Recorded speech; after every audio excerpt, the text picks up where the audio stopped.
Mardi 14 décembre 2021, mesdames et messieurs, vous êtes actuellement à l'heure du journal. Bonsoir à tous et bienvenue. Dans les actualités de ce jour, l'extension du service d'urgence de l'hôpital CHU-JRA a été inaugurée aujourd'hui. Le CHU-JRB a également bénéficié de nouvelles infrastructures, notamment une salle de rééducation avec une rampe d'accès. Des infrastructures de santé dont la population a besoin, selon le président de la République, Andry Rajoelina, durant l'inauguration aujourd'hui. Ratroman Zatouf, Andra Zajebe ont également assisté à cet événement. Rappelant que l'hôpital HGRA a été construit en 1965 et le service d'urgence y a été mis en place en 1997. En 1993, la capitale comptait aux alentours de 700 000 habitants. Actuellement, la population d'Antananarivo et ses environs est d'environ 3 millions. Raison pour laquelle les infrastructures ne peuvent plus satisfaire aux besoins. Ainsi, l'État malagasy a priorisé l'extension et la réforme des infrastructures sanitaires, notamment le service des urgences de la JRA, dont la capacité d'accueil a doublé de personnes après cette extension, passant de 22 à 49 lits. Ce service a également été doté de matériel et d'équipements. L'inauguration de ce service d'urgence de la JRA à Nous a eu lieu ce jour. Par ailleurs, une salle de rééducation et une rampe d'accès ont été les nouvelles infrastructures mises en place au sein du centre hospitalier de Befela-Tanan. Et durant cette cérémonie d'inauguration des infrastructures de l'hôpital HGRA, le président de la République a souligné que même si l'état d'urgence sanitaire ne sera pas encore décrété, des mesures strictes seront décidées lors du Conseil des ministres de demain face à la flambée des cas de Covid-19. Et cela fait près de 2 ans que la pandémie de Covid-19 est arrivée à Madagascar. La majorité de la population ne respecte plus les gestes barrières pour lutter contre la propagation de cette dernière, à l'instar des nombreuses personnes ne portant pas de masque que nos journalistes ont croisés. Par ailleurs, à l'intérieur des transports publics, les masques servent à protéger leur menton. Aniana Martina d'Aranjiansu nous en dit plus.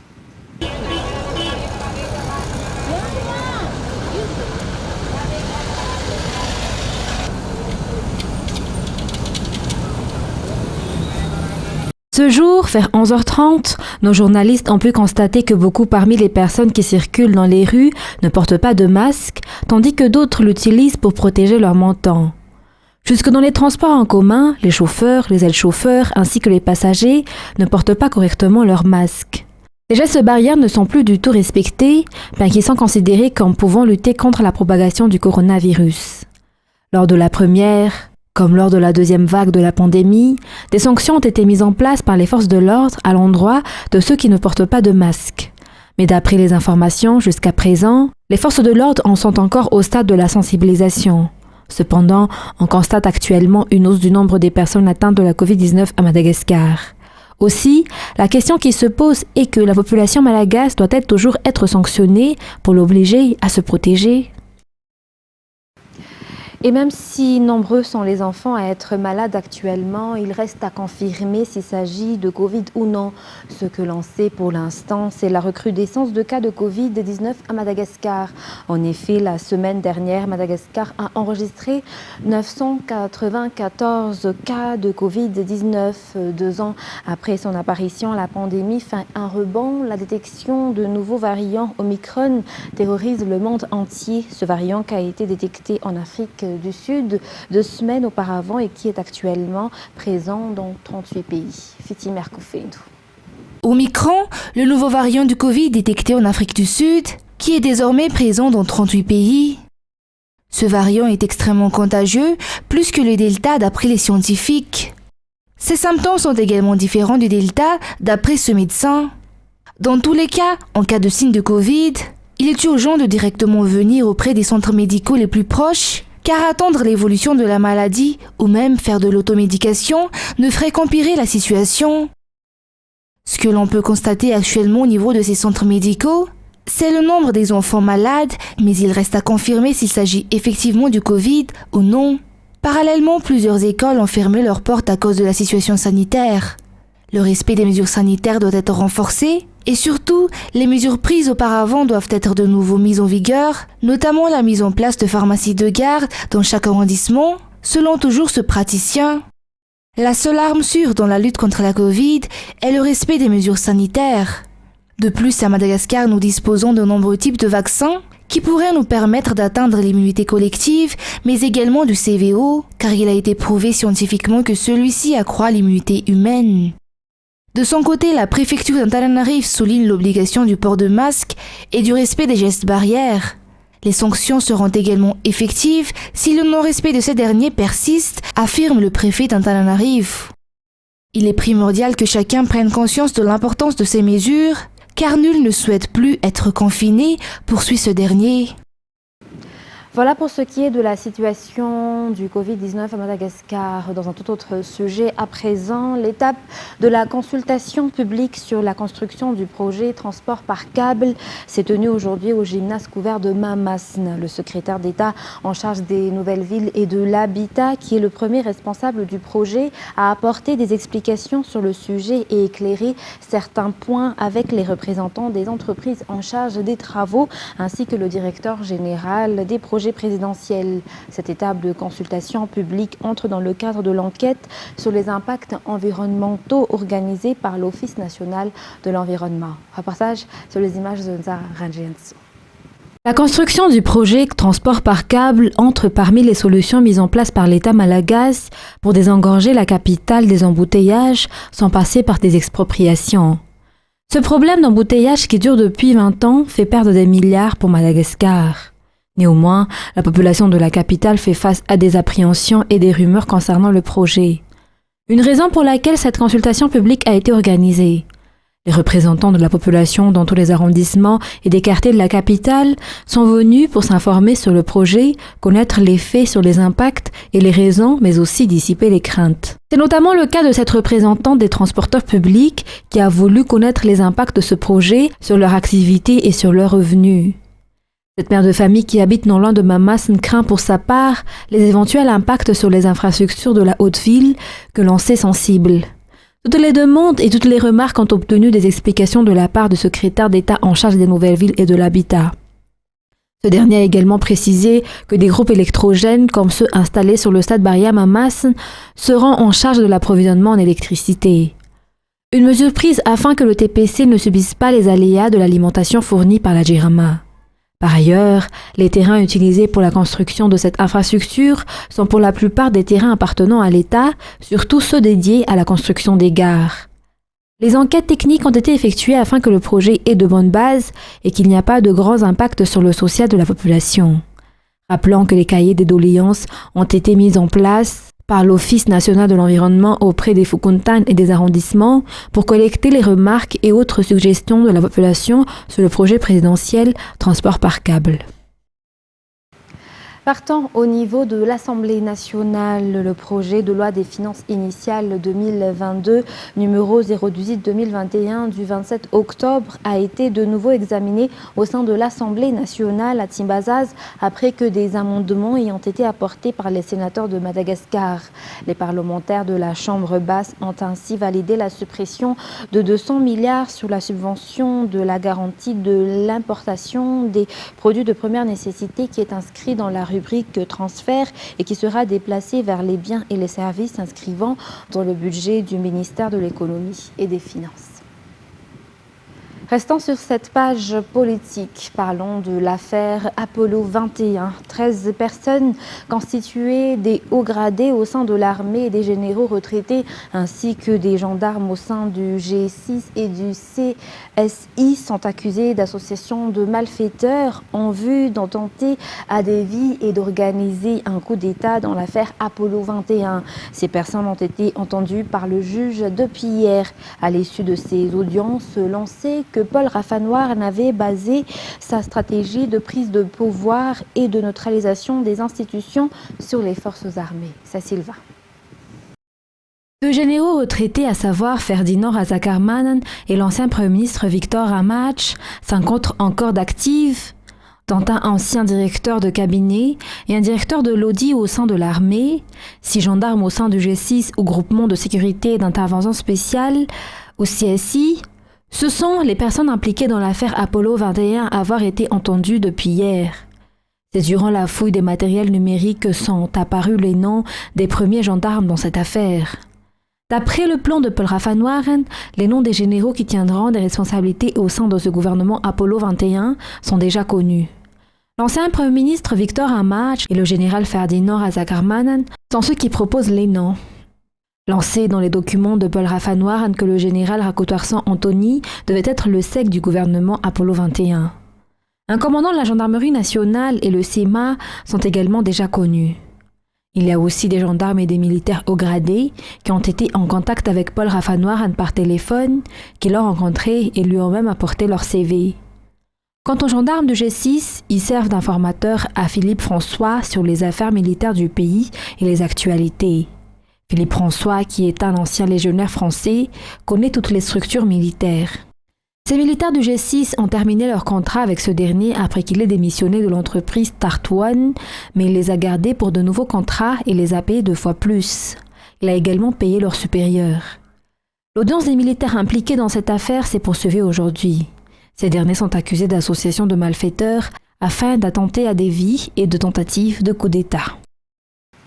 Et pour terminer cette page des informations locales, les vacances judiciaires débuteront le 17 décembre et dureront 1 mois. Néanmoins, il y aura un service minimum, que ce soit au niveau du ministère qu'au sein des instances judiciaires, afin de satisfaire les besoins de la population qui ont des affaires au sein de la justice. En outre, le garde des Sceaux, Imbik Irlaz, a affirmé que les efforts ont été entrepris par la justice malagasy pour atteindre des diverses objectifs mis en place par son département. Il s'agit entre autres de la proportion 70% de prisonniers déjà jugés et 30% en attente de jugement dans les centres pénitentiaires et autres régions de Madagascar.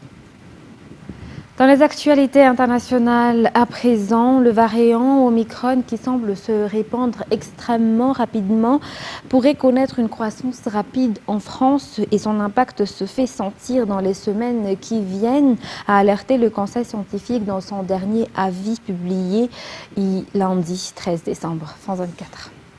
Comment éviter que le Covid ne s'invite aux fêtes de fin d'année?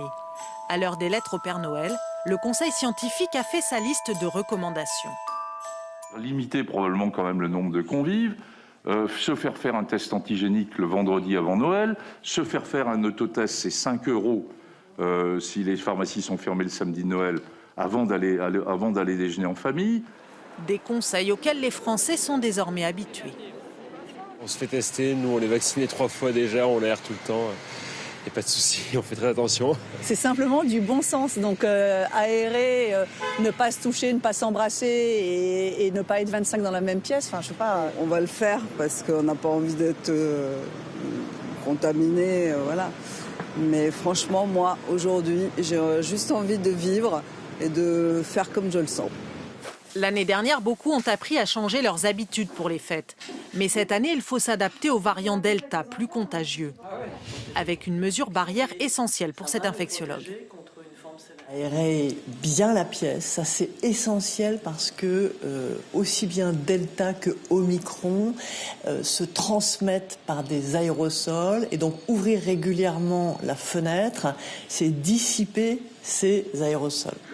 À l'époque des pots de fin d'année, les experts recommandent aussi de renoncer dès maintenant au rassemblement en lieu clos, où il est difficile de garder le masque, surtout avec consommation de boissons ou de nourriture. Une nouvelle affaire. Empêtré dans une série de scandales, le Premier ministre britannique Boris Johnson affronte aujourd'hui la colère de la majorité à l'occasion d'un vote qui s'annonce tumultueux sur le tour de vis opéré face à la flambée du variant Omicron. France 24. Boris Johnson peut-il encore tenir? Rien n'est moins sûr car le Premier ministre britannique voit jour après jour les polémiques et difficultés s'accumuler.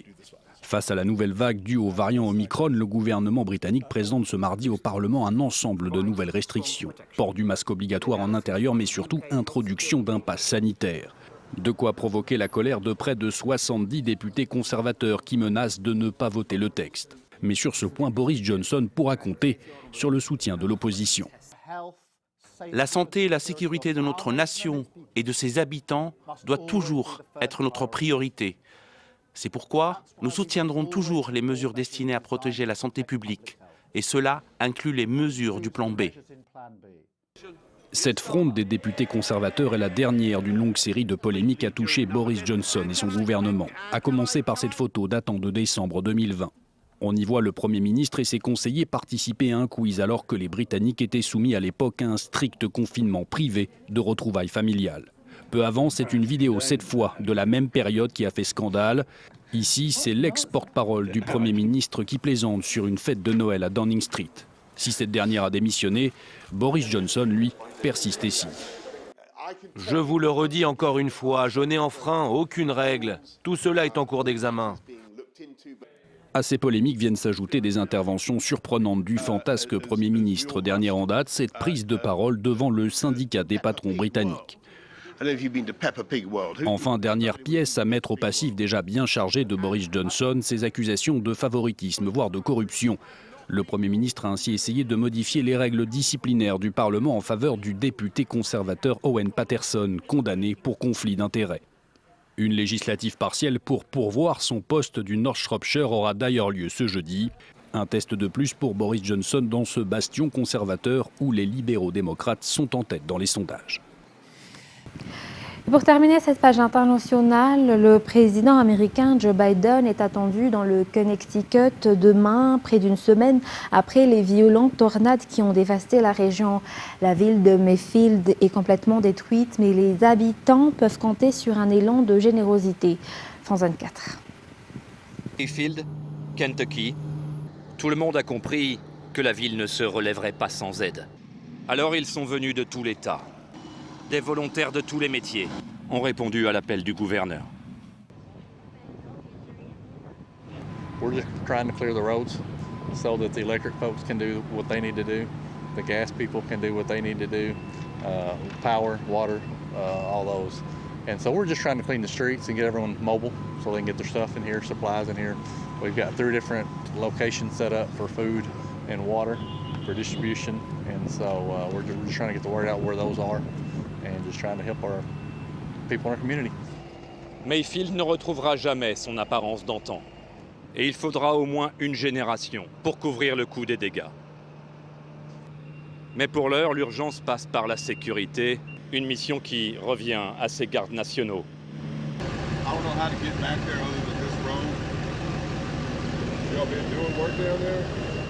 Dans l'innombrable liste des urgences, 10 000 nouveaux sans-abri à nourrir ces prochaines semaines. Et là encore, des volontaires. Électricité, eau, nourriture. Mayfield n'a pas fini de compter ses morts qu'il faut déjà parer au plus urgent. Ce sera le travail de 16 hommes, tous des secouristes volontaires du Kentucky. Priority list is continuing the search and rescue, expanding our footprint out wider into the more rural areas, getting away from Mayfield, areas that have not been searched yet. Joe Biden a eu beau promettre l'aide et la solidarité de l'État fédéral. Pour le moment, tous les secouristes et volontaires croisés ici, à Mayfield, sont originaires du Kentucky. Mesdames et messieurs, Viva événement, c'est fini pour ce soir. Je vous remercie de nous avoir suivis jusqu'à son terme. Très bonne continuation sur notre chaîne. Restez avec nous. Au revoir.